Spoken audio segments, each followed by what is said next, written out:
Press Freedom Day 2017. Assalamualaikum, good morning and greetings, and shall we say congratulations everybody. We're now celebrating the World Press Freedom Day. The first time I was called in a few years back by the same organizers, it was at Unisel. The numbers of people attending were not this big, and after a few years looking at the numbers itself, I am very happy. I am very happy. That means there's an increase of involvement, engagement of especially the young, all right? Now, I do not want to waste time because I've already prepared so many things to say, but because of the manner of which we are running the show, all right, we are giving each and every one of our panelists the freedom, I would like to say freedom, to use either the rostrum or just by sitting down. It's your freedom of choice. Today we're going to talk about very important things. The topic is about critical minds for critical times, media's role in advancing peaceful, just, and inclusive societies. So these four panelists will share their thoughts about this and open your mind up, because critical people have open mind. Right? So without further ado, I begin the session by giving the time for Mr. Sion. Please have the floor. Thank you. I've been asked by foreign journalists, I've been asked by foreign envoys about how to explain Malaysia, as well as in a nutshell. How do you explain, for instance, the situation whereby you have a prime minister who is, more or less caught with billions of ringgit in his bank account and yet still remain in power. And it's not easy, really. Yeah. And basically, I think, in a nutshell, this is it. I'm being really, really general. We have freedom of speech in Malaysia, but no freedom after speech. We have democratic elections, but no free and fair elections. We have freedom of movement, but no freedom of assembly. We have a dozen of newspapers and the TV station and all that in 4 different languages, in addition to all the other languages, but no free press. Now that's the contradiction that we live in, and you throw in the mix. You throw in race and religion into the mix, that sort of more or less explain why Malaysia is where we are today. Next one.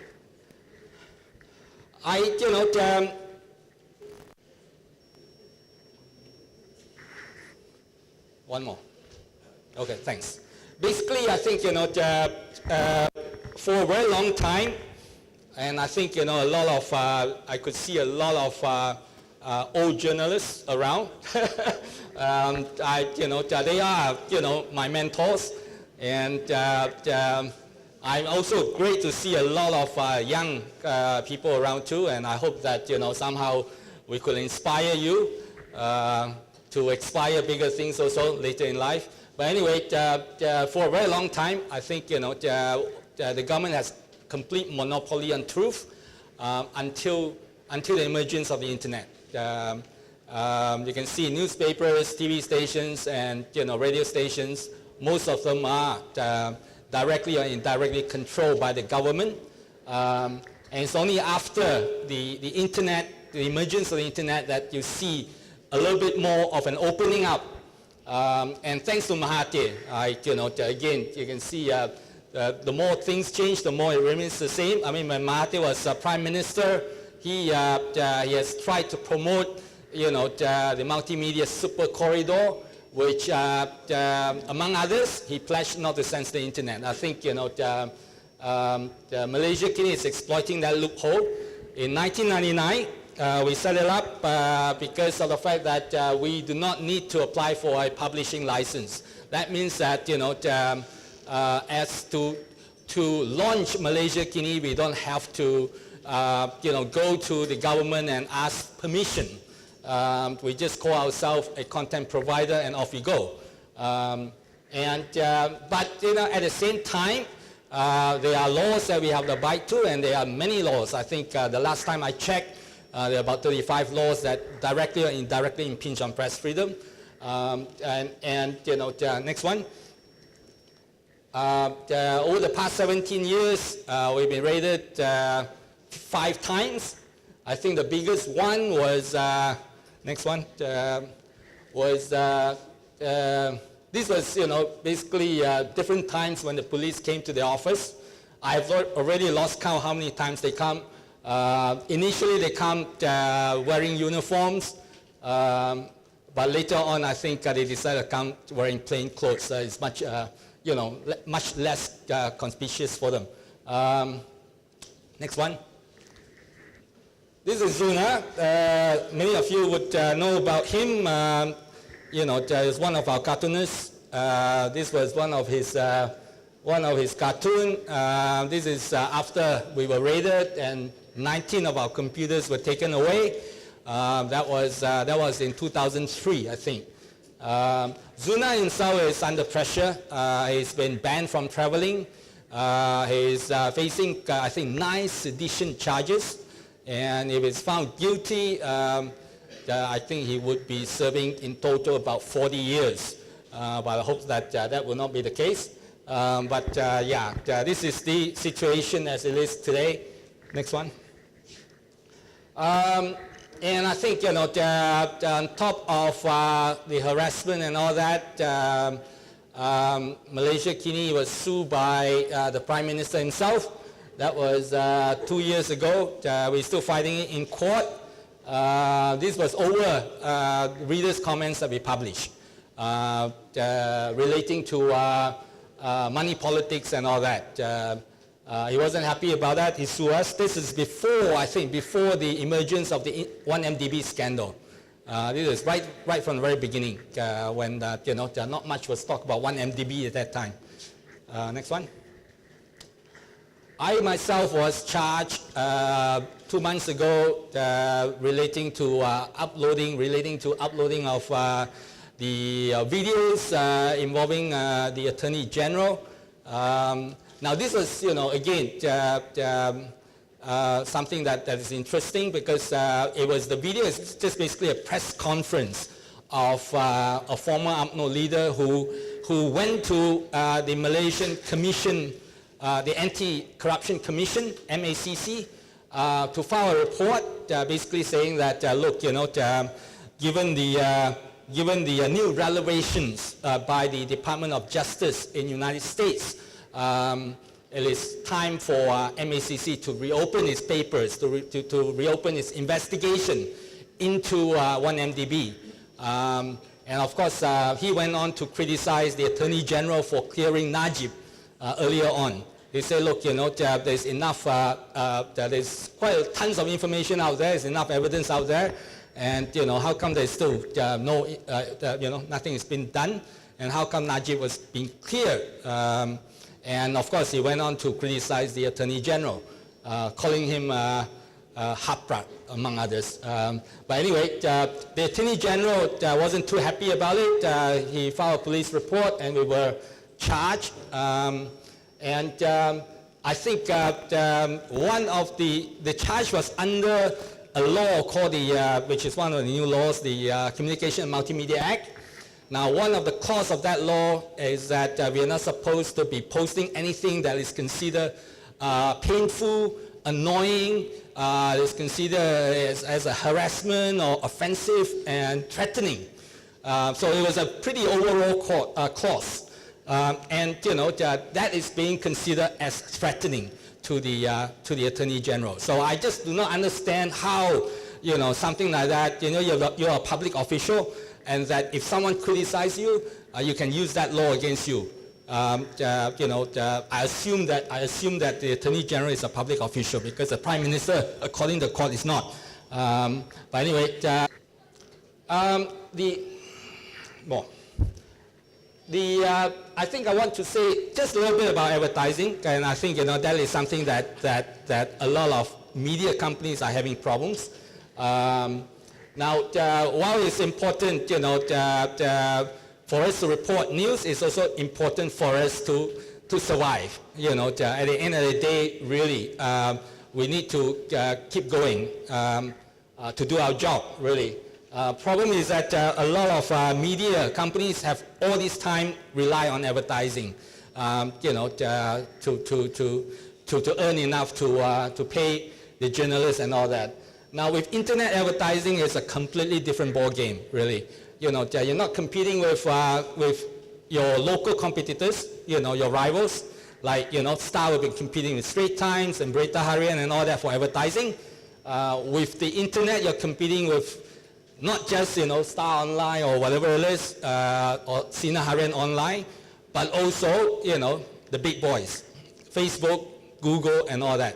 Because they are also taking advertisement from local companies and all that. So we are competing with them directly, multi-billion dollar companies. And that's a problem. I think at the end of the day, really, you will not be earning that much money from advertising. And on top of that, you need to be at least the maybe top 3 or top 5 websites in the country to earn big money from advertising. Otherwise, you'll be earning, very little money. Now, in addition to that, increasingly, you have audiences are moving from desktop, laptop to mobile. And when it comes to mobile, you earn even less money when it comes to advertisement. The desktop, you may earn about 1,000 ringgit or whatever it is, a few thousand from a banner ad. But when it comes to mobile, it will be just a few cents. Now, with Malaysia, 80% of our audience are come from mobile. So, increasingly things change and it makes it a lot more difficult for media to survive. And I think, it's important for you guys to know. Next one. This is my final slide. Dato' Kadir has, mentioned about, what's going to happen in the future. And I think we all worry about that, really. I think, but I'm positive. I think, it is important for us to maintain good journalism in order to maintain our audience. That, increasingly, of course, as been mentioned, the fake news is getting a lot more prominence. And I think that's because of the fact that it's not just people like, the lay persons actually doing it, but it's also, the politicians and the government are actually hiring people and paying people to produce fake news. It becomes, a propaganda war out there. And I think we are all victims of that. Journalism is a victim of fake news, and I think yourself as consumers of news are becoming a victim of that. And to overcome it, really, I think we all of us will have to become editors to a certain extent. When you receive an email, a news on your Facebook, someone share it, or a news item on your email. First thing you ask yourself is that, what's the source? Where is it coming from? Who wrote that news? If you look, you check and see, okay, it's the New York Times, perhaps, you may trust it, but I normally would also check the website of New York Times to see whether that particular news is actually uploaded by them. If it is not in New York Times website, it means there's a problem, there is a red flag. So all that, then there's a lot of other stuff that you have to go through. All that you will have to do. So, eventually, you will have to work and think like journalists. There's no other way out, really. I'm sorry, in the old days it's a lot simpler because you pick up the newspapers, it's a well-known, credible newspapers. That's it. You don't have to even ask any question. But nowadays, you do not know exactly where they're coming from. So you will have to take it with a pinch of salt and do your own sort of, your own questioning as well. So, but I think journalism is here to stay because, as Dato' Kadir mentioned, we need news. we need credible information, because how are we going to make decisions without credible information? And that's why, while the industry of journalism is under threat, it's been affected by changes in the technology and how it affects advertising and all that. But I think at the end of the day, journalism will survive, and I think it's up to you to support, good journalism. Thank you very much. You giving us a little bit of, I can see why Steve has got to stand. I even more, as you can see, the higher you go, the better you can see. All right. So okay, Stephen has given us a rundown of the history, the journey of Malaysia Kini. It has its history. There's a reason for what they are, being what they are, and we can also see the fear of the future as well. Now, we have gone with Stephen for the Malaysia Kini experience. Let's go international now. Let's go to meet Annex, talking about the importance of accuracy and discernment of reporting, which is very essential in today's journalism, actually. Over to you. Okay. Yes, thanks again for inviting me. I may be a little long, as I was told 15 minutes, so bear with me and cut me off if need be. I want to talk about the importance of accuracy and discernment in reporting. And this, in my view, links in very well with today's theme.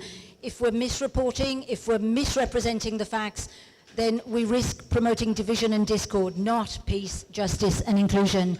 To put myself into context, I worked in mainstream journalism in print, radio and TV for about 35 years, and I still do some radio reporting, but for the past 7 years, my priority has been my own website, Changing Times, which is focused mainly on environmental issues, also human rights and health and well-being.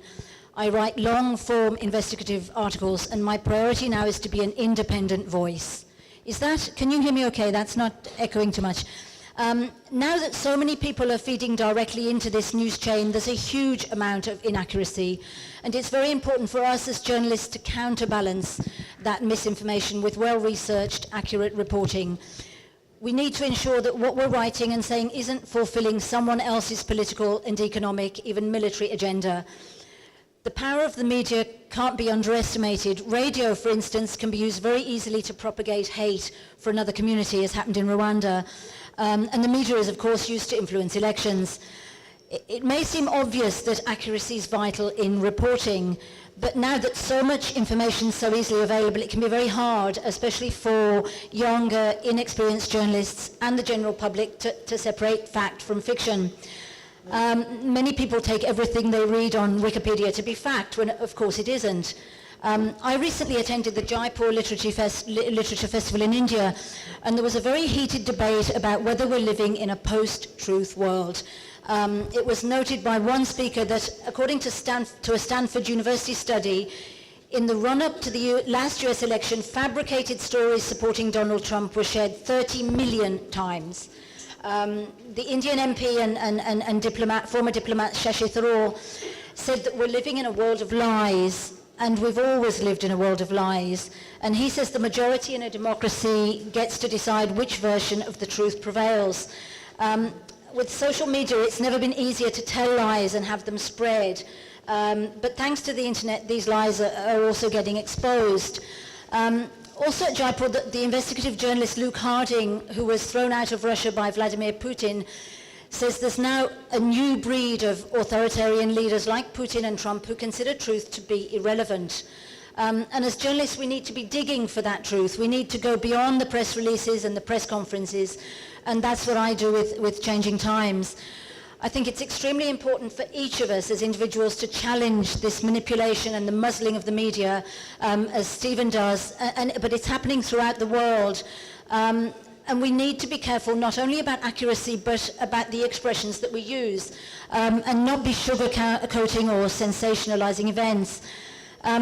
One of the media biases that's very difficult to challenge is the one that results in blanket coverage of, say, an attack in Paris or London, but fleeting international attention when there's a mass killing in, say, Nigeria or Pakistan.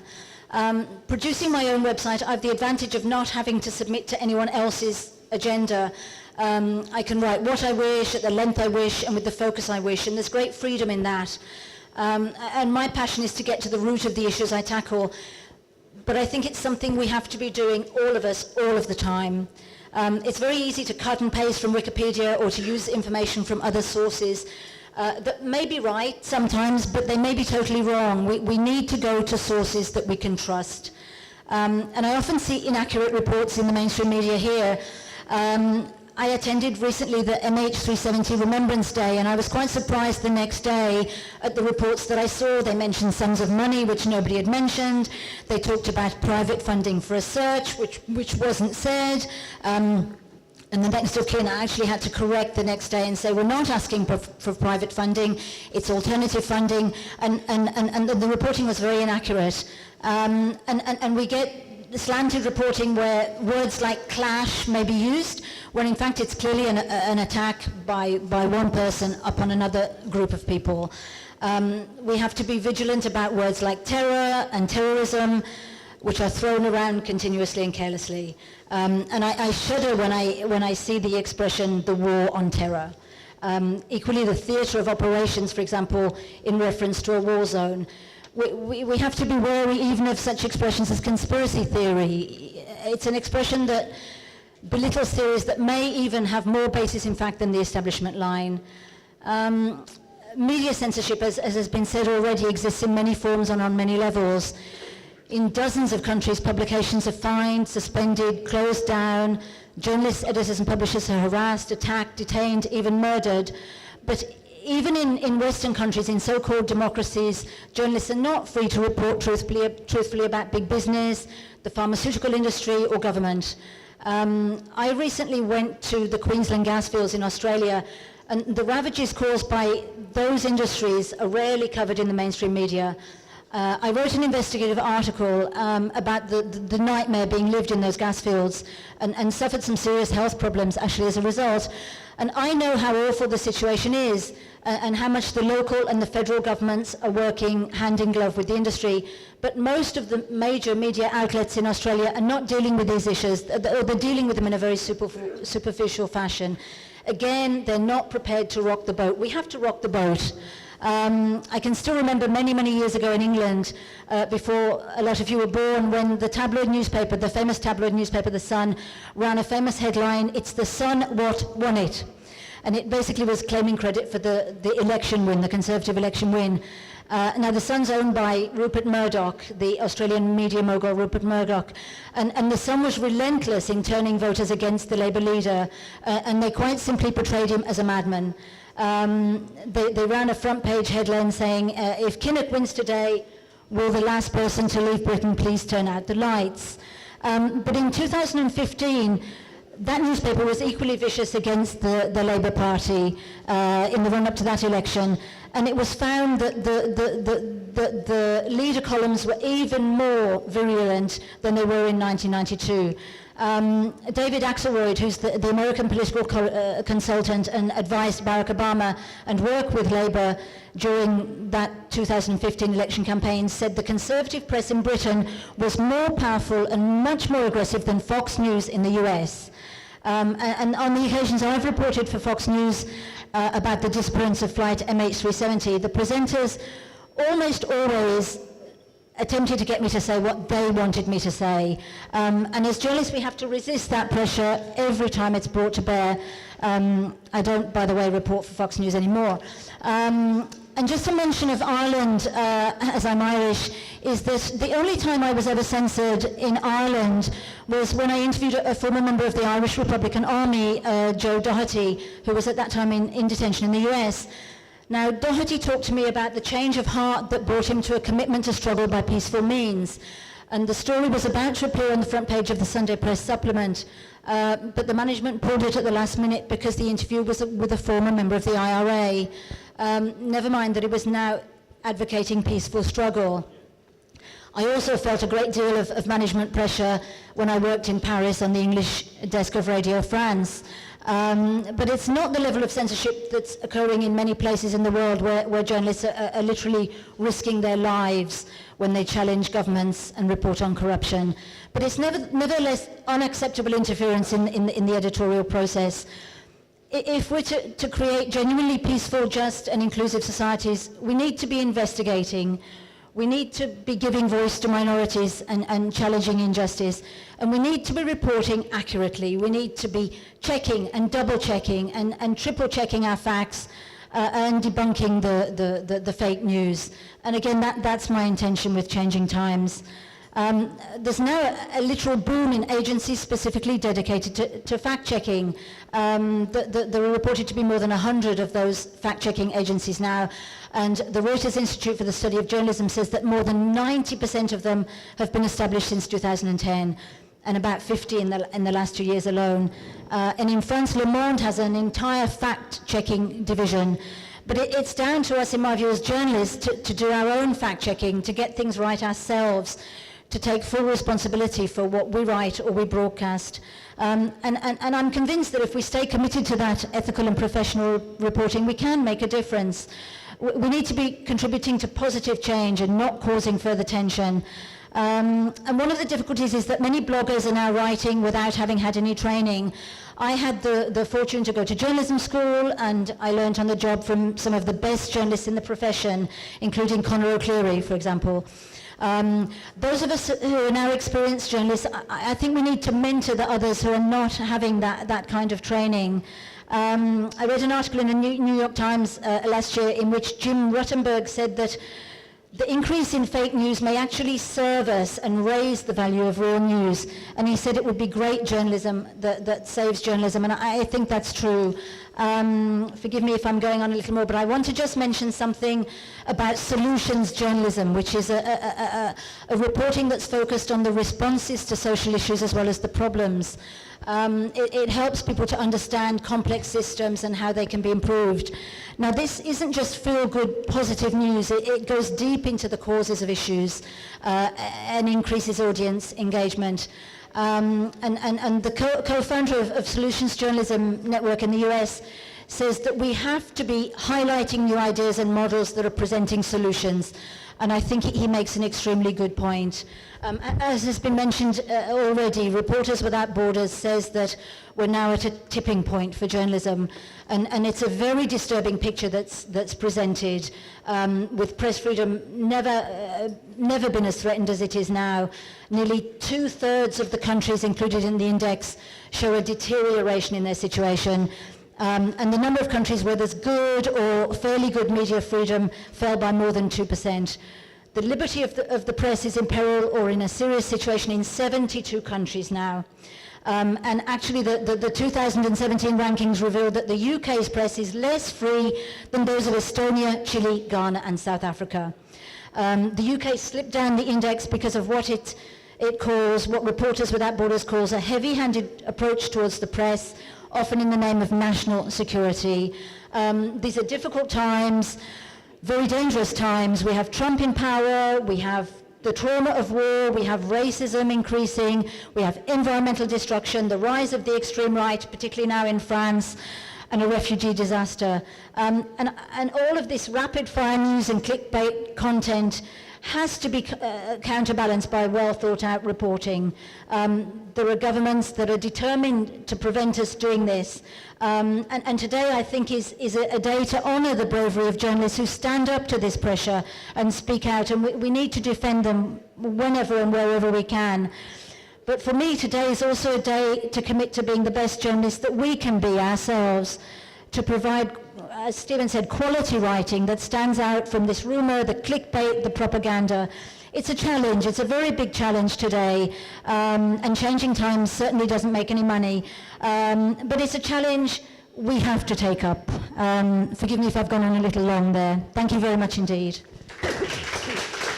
I like the point you say about solutions journalist, really, because this is what we have, the problem of not having good journalists as promoters of solutions, rather, right? Okay, we'll move on to Let's Go Radio.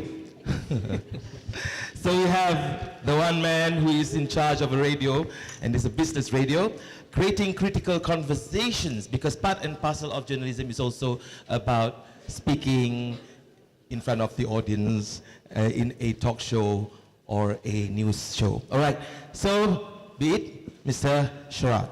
My boss, the founder and managing director of BFM Radio, Malik Ali, I think he must be credited for believing in the talk radio format, which in some sense we don't really have in Malaysia. There is some talk, but most private stations you would have heard would be what we call contemporary hits radio stations. That's the format that they use. We essentially are, we don't call ourselves DJs because we are presenters. So that's how we see it. What I think we've discovered over the years is that a lot of us want to talk. A lot of Malaysians want to talk. They want to have their say. But the real issue is whether we can also simultaneously listen and listen to others, listen to different points of view, engage with them, grapple with more serious conversations that have to do with competing worldviews. And I think perhaps that is something that we can talk about later on, which is why I also gave the title Creating Critical Conversations, which is something that BFM in many ways wants to promote. Just this morning at 8 o'clock, I spoke to the Deputy Home Minister, Nur Jazlan Mohammed. He's, of course, one of two deputy ministers from the department, from the Ministry of Home Affairs. The other being, and he's much less visible, from the state of Sarawak. The questions that we asked him, got a 20-odd minute conversation in which he, at one point, Stephen and I are all colleagues from The Sun, he said that the continued existence of BFM and Malaysia Kini is proof that the government is committed to a free press. Now, some people would smile, some people would laugh at this. In fact, many of our listeners were aghast and expressed their shock and horror at this statement, on Twitter. But his argument, I believe, has some merit in this regard.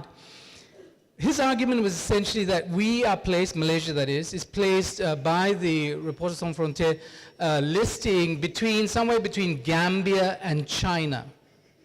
And he said at the bottom of the list, okay? So something, I think we're 144 something? 147, right? And he said, does that make sense? Do Malaysians here think that we are that low, that we do not have that kind of freedom? At least freedom to think, read what we want. Do we have freedom to access global news, points of view? His argument is that the rankings do not take into consideration the reality of Malaysia. Now, this is a debatable point, and not to, sort of downplay the very negative experiences that other media organizations have had over time. In fact, I think many of our listeners asked me to prompt the minister on the question of a website called medium.com. I believe that was banned because it became a staging post for the Sarawak Report. Now, BFM itself has and is routinely questioned. We have been fined once in our 8-year life, and that was over the Reza Azlan controversy. We have had pressure not just from the state, but also from civil society. Myself and 4 colleagues were subject of a police report made by some groups, ISMA and others, who claimed that we were anti-Muslim, anti-Malay, anti-a lot of things actually.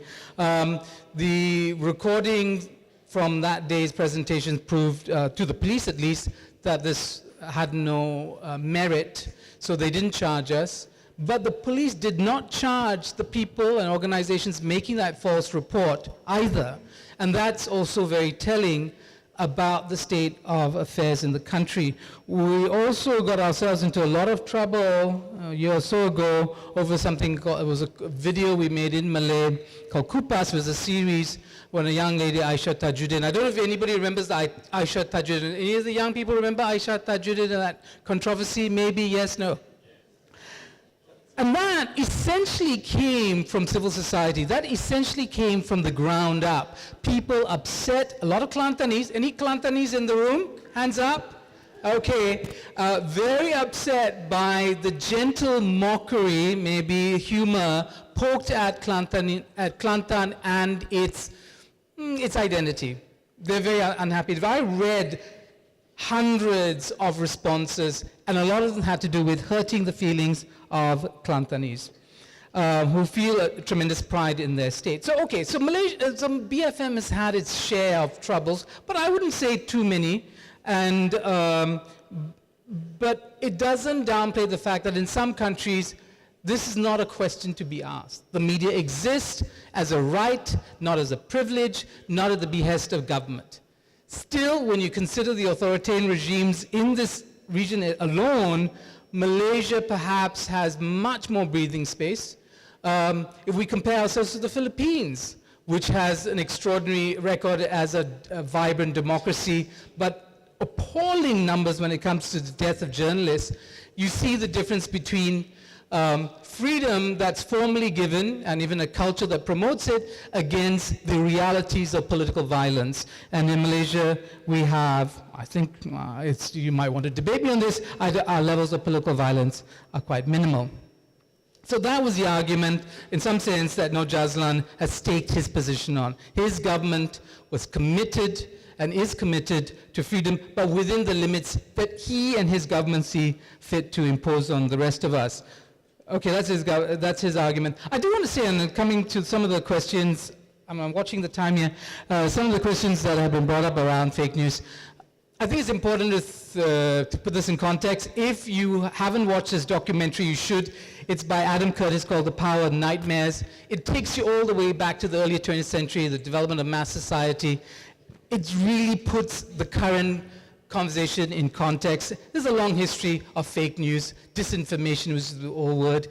Propaganda is a very old word. It became public relations at some point, thanks to Edward Bernays, the nephew of Sigmund Freud. All that is available. There, in some sense, isn't something very new about, except maybe in terms of speed and the density of what's going on. I think these are very old problems.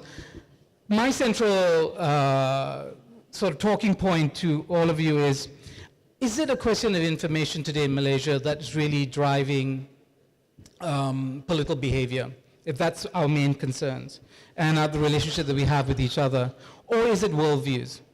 And to what extent have Malaysians shared the same space, but not necessarily the same worldviews?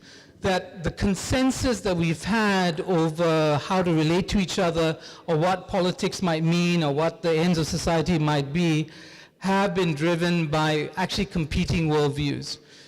The question is, if you accept that there have been competing worldviews, or different narratives, or counter-narratives, you like alternative narratives, how do we generate some sort of consensus? How do we take our society together forward? And I think that's where the point about radio is not a visual medium, and that's why somebody like me can exist on radio, because, as they say, I have a face for radio,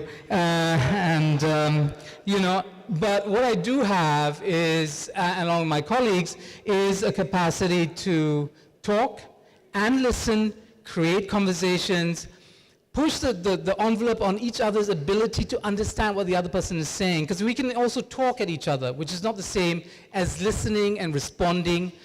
If you went to university and you study philosophy, you'd learn the gentle art of doing the exposition. You do the exposition, you take somebody else's argument and you rehearse it, you say it back, and you understand it. You might not agree, but you do a deep and empathetic reading of somebody else's position before you enter into a critique, before you criticize, before you push back. Something that I believe that even within the liberal middle classes in Malaysia today, there isn't a capacity for. There isn't, in fact, a desire for. We are very divided. There are passions on both sides, understandably, but it's leading us nowhere in terms of that larger national conversation. We see it not just in the peninsula, we see it with our brothers and sisters in Sabah and Sarawak, and I don't think a lot of people in the peninsula have either one gone there, understand who they are, understand why they're unhappy, and the divides are going to get deeper. The divides are also deep between people in the cities and people in rural Malaysia.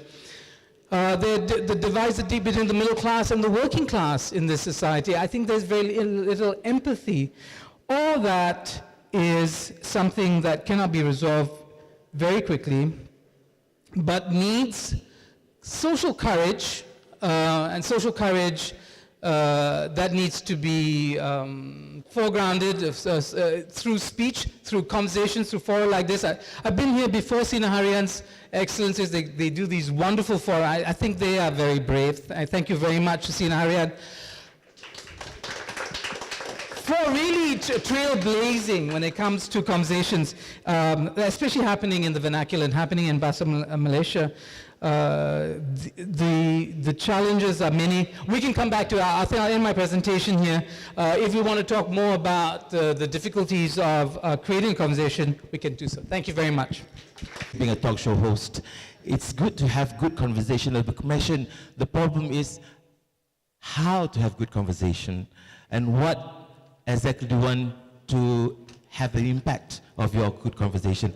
It's about listening, it's about many things, but radio is one thing. What about TV? So I have a good friend of mine here who will be talking about Malaysian Content Forum and the importance of self-regulation, all right? And probably from the worldview of a audiovisual industry, how does it work when you talk about critical thinking and also critical issues? All right, over to you, Isam. Comforting voice. I'm in love with your voice. First of all, I must say that I'm actually really honored and happy to be here amongst journalism legends. I've always looked up to Datuk Kadir. He doesn't know, of course. And I'm really, really happy to be here. And I'm also even happier to realize that the lineup of speakers we have is quite a One Malaysia lineup, if you noticed. And then suddenly my happiness has turned to a bit of horror, since I've been asking myself this question the last 5 minutes: am I the token Malay? I really hope not. Well, doesn't help that, I feel not worthy right now. It doesn't help that my background is in entertainment, horror and shock. Please don't ask me about TV3 news. And not only that, my background is not just in entertainment, but it's entertainment from big established media.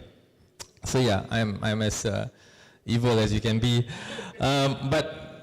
However, today I'm actually doing my industry job, whereas I am chairman of, I don't know if you can see, but the Malaysia's Content Forum, CMCF, not to be mistaken with the MCMC. The CMCF is a content forum, and my topic for today is Malaysia's Content Forum and the importance of self-regulation. I tried to make it like a story. So ironically, even though CMCF is an industry body that oversees content, ironically, I am the rebel at heart, and today I sort of represent the authority. So I didn't know whether I was going to wear jeans or a suit.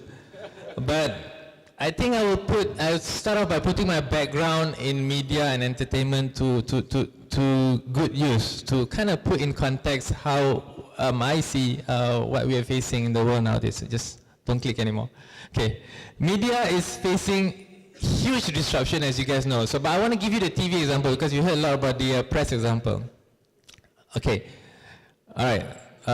First of all, what you see here is on the very left-hand side. Okay, now you don't have to click anymore. Thank you. All right. Traditional linear TV is on the left. Now, this is the TV landscape. Okay, if you can see, if you can't see, I will try to describe it. There is a traditional linear TV. What's linear TV? It's watching TV at 8 o'clock, 9 o'clock, 10 o'clock, 3 o'clock. There's a time that you're supposed to watch a TV that's given to you at a certain time. So traditional linear TV includes, like, the company where I'm part of, Media Prima, which includes TV3, Astro is there, BBC, NBC, and all that. Normal big brands that you know of. After that is industry video on demand. You get it when you want to. You've got Astro on the Go, Tonton, iFlix, Netflix, Hulu, right? Then you have industry video on demand, which appears on a public domain, which is on YouTube, Meta Cafe, Dailymotion, WhatsApp, Instagram, Facebook, and on the right you have all this digital content that all of you guys are doing every day. Videos of your cats, your neighbors, your grandparents riding roller coasters. It's all there, and those are millions and millions of 400 hours of video is put up on YouTube every single minute. That's how much it is. So you see that the world has been broken apart. It doesn't just affect the press, it affects everybody in the media. Even that being said, on the bottom left, there are more shows being made right now, more big shows being made, but they are not made for traditional TV. They are made for the bigger guys like Netflix, HBO, all this OTT, we call them the over-the-top platforms. So a lot more content being made, but not for the traditional guys. Digital is growing, and on the bottom right you see non-linear the way to go, whereas SVOD, which is subscription video on demand. What is subscription video on demand? Is like you pay for something like Netflix, right? It's preferred by the younger households. In fact, it's predicted by 2021 that 36% of European homes will drop linear TV. Okay?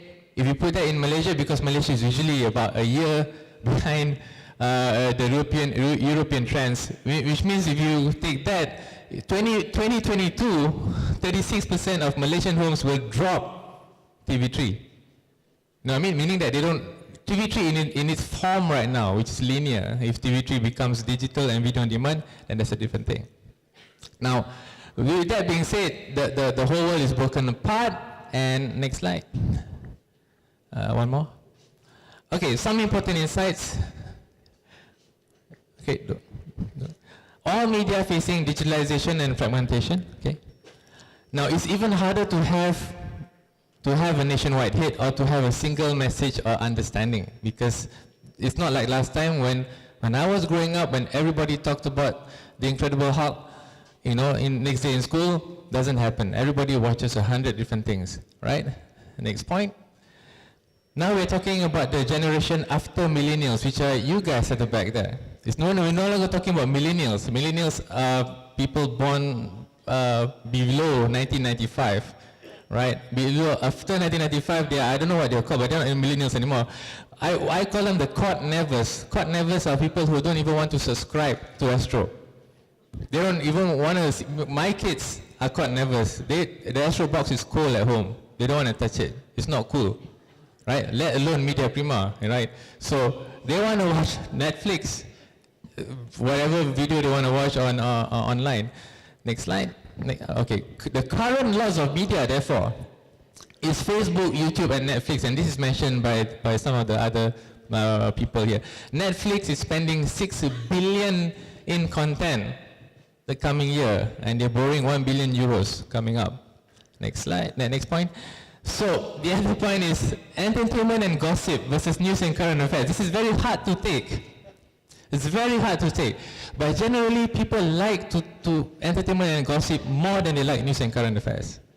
It's a known fact that if you have sensational something, gossip, whether it's truth or not, people will retweet it 10 times more than the boring truth. Right? I just want to give you, this is a scary slide to show, but I want to show you something. Next slide. Okay, I know you can see it. I'm going to talk to you about this. This is top 20 TV programs of 2016. Now, all 20 is from TV3. This is not a self-plug, but this is the truth.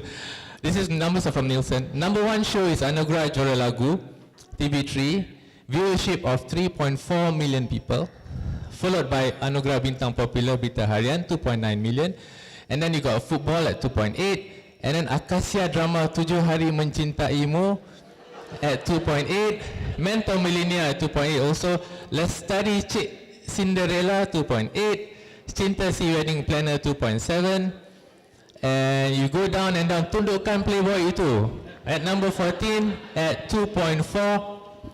Hands up, who watches these shows? Come on. No? No, you don't watch. Oh, you don't. You guys are in ivory towers. Now, who watches CNN here? Okay, at least 4 or 5. Okay, CNN is more like the popular news, right? It's more like the top 40 of news, right? So, there are some more hands up there. So, if some hands are going up for CNN and no hands, or nobody wants to claim they're watching the shows, right? How many people do you think watch CNN in Malaysia every single day? If 3.4 million are watching IJL. Anybody? Can you do the one click? 884. There's no 1,000 after that. It's 884 in Malaysia. We know each other. You must remind yourself of this, that we are always living in ivory towers. Malaysia is way more mass market than we think. Right? I found that out the hard way because I used to produce music for an urban crowd, thinking that it was cool, but I couldn't sell any more than the guys who were doing mass market music. Okay, next slide.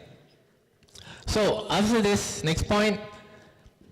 So media's role in advancing peaceful, just and inclusive societies, which we are having right now, who is actually having the relevant conversations to push this forward then?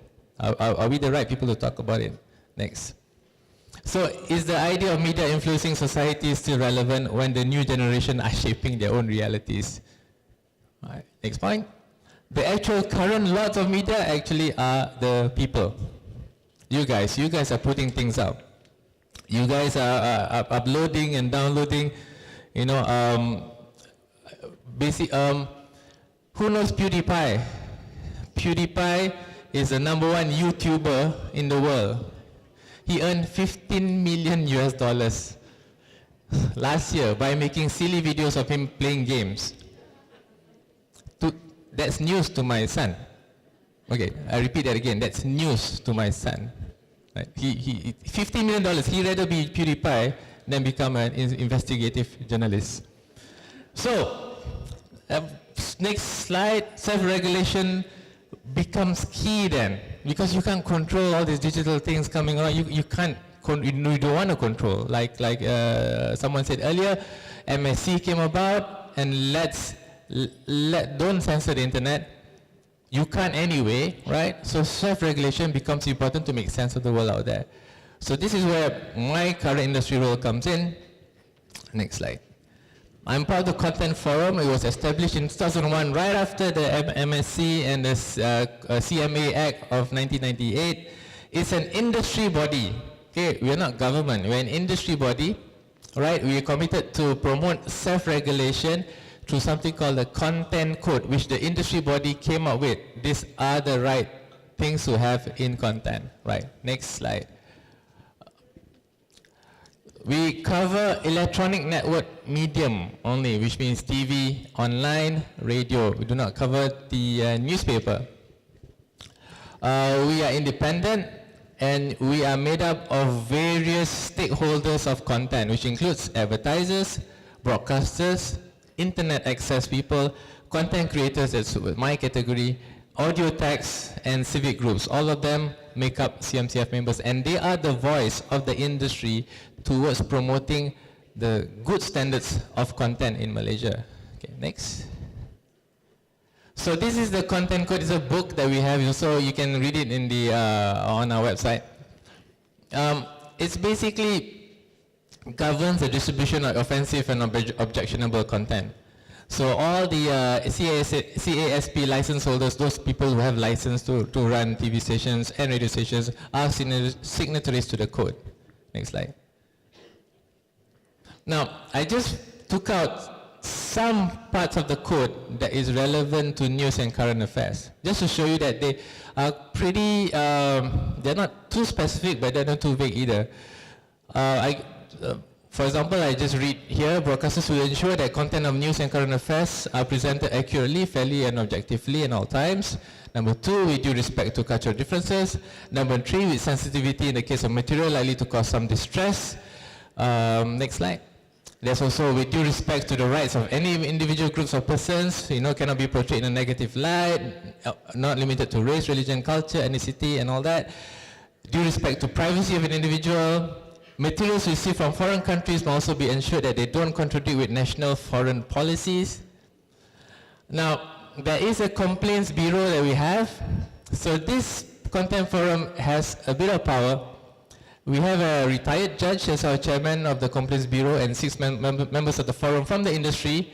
So we go through the complaints that we receive. People will complain about content that they feel offensive or insulting or they don't like or is defamatory or anything like that. And then it brings it up to us. And so we will look at these complaints. Next point. Now, here's the thing that we can do. We can actually issue a reprimand on the offender, and we can also impose a fine not exceeding 50,000 ringgit. So if you run afoul of the content code, you could be fined up to a maximum of 50,000 ringgit. So that's actually very interesting to know. Right, next.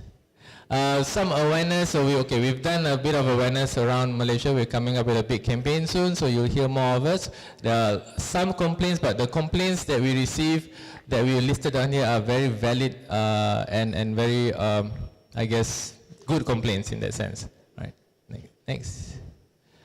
Okay, I think what I'm trying to put in this last slide is, if I can verbalize it, is that self-regulation is encouraged so that the players in the industry knows the parameters that they can play with, and so that they can be free to be creative and not be subject to anything because it's already written out there. But most importantly, because of the power of digital and what's happening right now where everybody is media, self-regulation then begins at home. It begins with you trying to be a good person. It begins with you remembering, how is it like to be a good human being going out there walking around? You don't go and spread rumors or fake news or start, racial riots. But people sometimes forget. I guess I would say we are still in the infancy of the social media where people think they're protected by being anonymous, so they just whack whatever they want to say. And that sometimes causes a lot of unrest, a lot of people believing things, So I would always tell people that how you conduct yourself online. Remember, if you're at a dinner with your parents, what would you say? What are the things you say? Or with your best friends, what would you say? Would you talk bad about people? Would you, if you are, what kind of person you are? So you try to put that as well in social media. It's not easy, but it's something that we need to look at. All right? And most importantly, don't believe everything that you read. And that's, I think, one of the biggest lessons that we should learn here, because everybody is easily riled up, so sensitive. They just get, they just want to go to war on some comments someone made. So you got to really, really remember that you got to double, triple check the sources. Treat social media as entertainment, actually, and more than anything else. If you really want to go into one topic, just do some research before you even decide to retweet it. Okay, that's all I have. Thanks. All right, thank you, Isang. But I really want to give them the last say. So 1 minute each. I'll start from you, Stephen, and I end up with the content creator.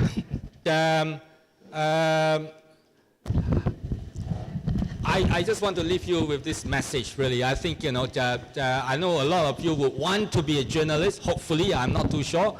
But while, a lot of you have watched the movie Spotlight about investigative journalism. How many of you actually watch it? Spotlight? Okay, fine, that's good enough. But anyway, a lot of people, a lot of students and a lot of journalists been inspired by that, to get into data journalism and investigative journalism. That's a good thing. But I think what is important is that at the end of the day, you need to write well as well. Don't forget the basic. That, while you want to do all the exciting stuff, digging into, finding the truth and all that, that's great. But at the end of the day, you really need to tell a good story from the information that you have. And to do that, you need to read a lot. You need to read books, you need to read, and I think that is the problem with the younger generation today. You're not reading enough. All you're reading is just social, media posting, and a lot of that is bad writing. So I think, that you have to really read, really invest your time reading books, novels, whatever, it doesn't matter, entertainment stuff, whatever. But I think, that invest in it, read a lot, and that's how you can improve your writing. Yes, I'd really agree with that, and I'd say that one of the best things I ever did was to learn to be a sub-editor and to work on a local paper with good sub-editors and learn how to edit my own writing. I think that's that. There's no point in telling a story if it's long-winded and nobody knows what you're talking about. I have two things to say. One is that I was very encouraged recently. I met a young journalist who's working in the mainstream here in Malaysia, and she was passionate. She'd found her niche. She was writing about mental health. And just because she was working for a mainstream, quite restrictive publication, I can't remember which one, she actually had found her passion and she was doing a fabulous job. When I was interviewed for a job way back in the 1970s, the interviewer said, "Why don't you go and be a social worker?" He felt that I was too engaged, too bothered about what was happening to people. I said, well, no, I care. And I think that one of the things that bothers me now, especially on some of the forums on which I belong, the journalism forums, is that people are thinking of the money before the story. And I'm an old school journalist, the story is the most important. And I find it really disturbing now that people will say, but how much is that story worth? Oh, I think that other story is going to be, worth more money. The story is the thing, in my case, very much the issues are the thing. So we all have to make money, but let's not forget the story and the message and what we're trying to do and say, please. To the media, I think we need to distinguish between self-regulation and self-censorship. That's a distinction and the lines are blurred between the two. To the state and to government, essentially, I would ask, how can we prevent this talk of sensitive issues and the argument over cultural difference from becoming a way of silencing criticism and promoting justice, right? So we need to put that genie back in the bottle because it's come to dominate our lives. And to my fellow citizens, I would say, democracy needs people with thick skins, We need to grow a bit of a hide and not be so thin-skinned. Also, we need a sense of humor, and so for God's sake, don't lose your sense of humor, no matter how depressing the situation gets. Okay, and I'll continue that. If you do lose your sense of humor and you are angry about something, you can complain to us at Content Forum. And we look at it, with a retired judge and 6 committee members, and we really look at it, and I think, we'll see whether the complaint is worth, whether it's worth something to look at. Thank you. All right. Thank you, everyone. All right. So in a nutshell, there's lots of things. It is still a never-ending story, but let's think about this. Let's think about creating an environment, creating people, creating in ourselves to be the journalist that is, I would say, accurate, independent, impartial, accountable, and show humanity, a little bit of humor. But at the same time, we need to create a kind of writing, a kind of conversation that is more refined, I would say, that's more cultured. And I hope to see, right now there are some, I hope to see journalists who has this charisma, dignity, and grace in their writing, in whatever they deliver. So hopefully we'll get to that, inshallah. And thanking again to every one of you for making it worthwhile for us to sit down and listen. Thank you guys for listening. And now I leave it back to the MCs.